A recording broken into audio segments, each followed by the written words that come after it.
Hi, I'm Leonard Samuel, I'm from Actech. Today I'm going to show you the instructions of how to operate this new electric vibrating screed that we've put together, especially for one of the most important projects going on in Victoria at the moment, the West Gate Tunnel project. This unit here has been designed specifically in mind to operate on steel moulds, and it has two safety switches at either end that allows the operator to run the unit forwards and reverse as they require. Let's have a look at the machine. Ensure power is connected to a 15 amp extension lead or wall plug. Step 1, we've got to turn on the main power supply. Before starting, make sure each one of these connections is fully screwed nice and tight.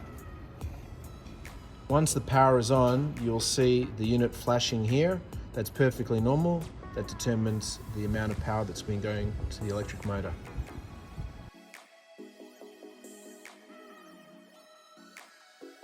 The unit has an emergency stop switch at either end. To operate the unit, ensure that both safety switches are lifted off. Push them down to turn them off, but they must be reset. Then starting the unit is simple as pressing the start button. When you press the start button, nothing happens here when it's in the off position. But when we switch it to forward,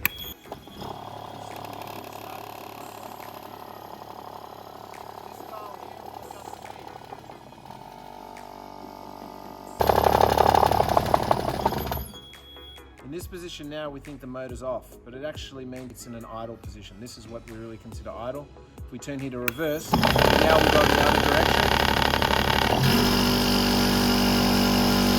If I want to stop the unit, this is how we stop it. Before washing or transporting the device, it's always recommended to disconnect the main power supply.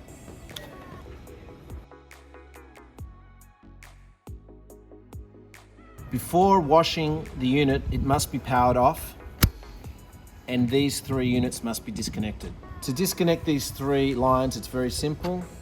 Just turn the dial like this, which will release it from the main brain. And each one of these has got its own cap.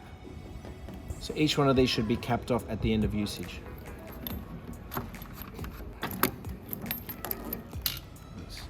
Very easy to screw these up. Make sure that these are screwed up fully tight to ensure that no water will be able to get into the unit.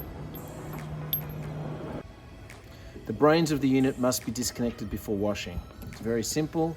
It's as easy as undoing these wing nuts here and loosening them on all areas.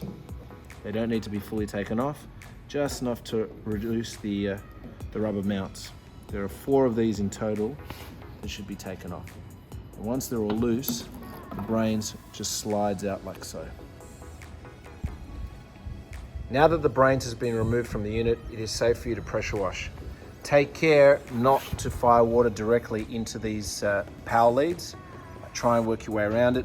The main area you probably want to look at is under here to make sure that no excess concrete gets into this area.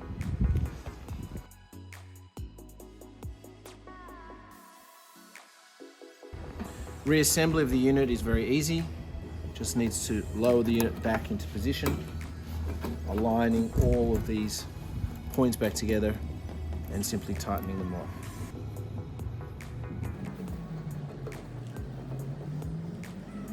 To reattach the plugs, there's a guiding point that should make it pretty straightforward to line up which one is which. And again, you must tighten it nice and finger tight to make sure that there's a tight seal into the unit. Again, this one has 6 pins, which should line up with this one here. Nice and finger tight. And then I've got the last one here with 4 pins that should line up here as well. And they're now assembled.